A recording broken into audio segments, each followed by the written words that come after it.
प्यारे साथियों नमस्कार। एक बहुत ही दुखद घटना मैं कहूंगा कि यहां उत्तर प्रदेश हाईकोर्ट द्वारा प्यारे बच्चों 5000 स्कूलों पर ताला लगने की जो याचिका दायर हुई थी कि भाई कितनी दूर बच्चे जाएंगे पढ़ने और इन स्कूलों को मर्ज नहीं किया जाना चाहिए, जिस पर प्यारे बच्चों याचिका को हाईकोर्ट द्वारा अभी खारिज कर दिया गया है और अब जो 5000 स्कूल हैं इन पर ताला लग जाएगा और स्कूल अब दूर दूर हो जाएंगे।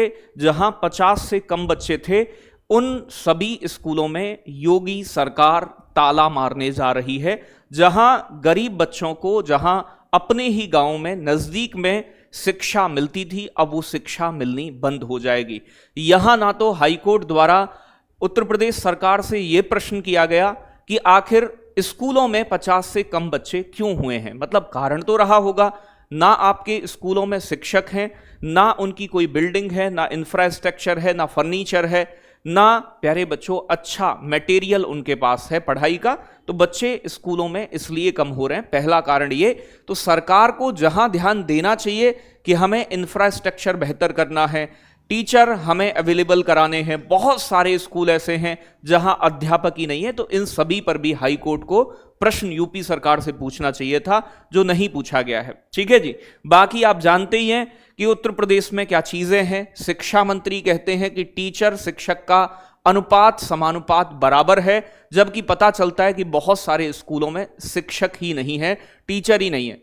जहां एक और प्यारे बच्चों दिल्ली में आपने देखा होगा कि एजुकेशन सिस्टम में इतना सुधार हुआ है कि वहां के सरकारी स्कूल प्यारे बच्चों एक से अधिक शिफ्टों में भी चल रहे हैं और बच्चों से भरे हुए हैं।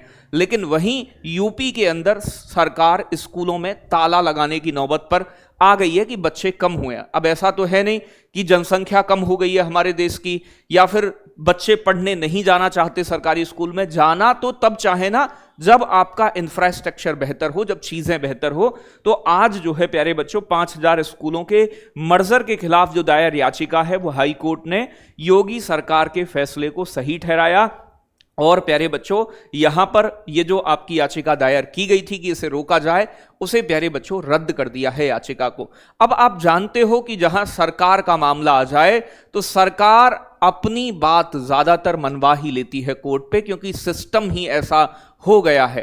तो कहते हैं ना कि लश्कर भी तुम्हारा है, सरदार भी तुम्हारा है। लश्कर भी तुम्हारा है, सरदार भी तुम्हारा है। तुम अखबारों में कुछ भी लिख दो, ये अखबार भी तुम्हारा है। तो सारी चीजें सरकार के अंडर में है।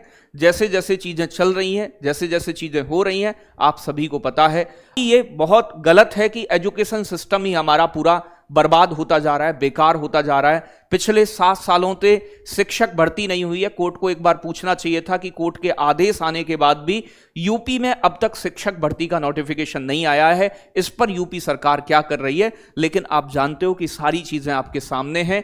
आप आंदोलन कर लो, आप धरना कर लो, आप विरोध कर लो। यहां पर ऐसा मानो कि सरकार अब डिक्टेटर हो गई है, जनता की या फिर यूथ की या बेरोजगारों की आवाज नहीं सुनती। मेरा मन नहीं था इस पर वीडियो लाने का, लेकिन फिर भी मुझे लगा कि फिर आप कहते हैं कि सर सूचना तक नहीं दिया आपने, वीडियो नहीं बनाई, तो आपको ये बात मैंने बताई है। तो कहने का मतलब जहां भी जैसे भी विरोध कर सकते हैं आप, एक्स के माध्यम से या बाकी चीजों की तरफ से अपना विरोध इस मामले में जरूर दर्ज करवाएं। बाकी जो भी हो सकता है उसके लिए हमेशा आपके साथ प्रयासरत हूं। जय हिंद, जय भारत साथियों।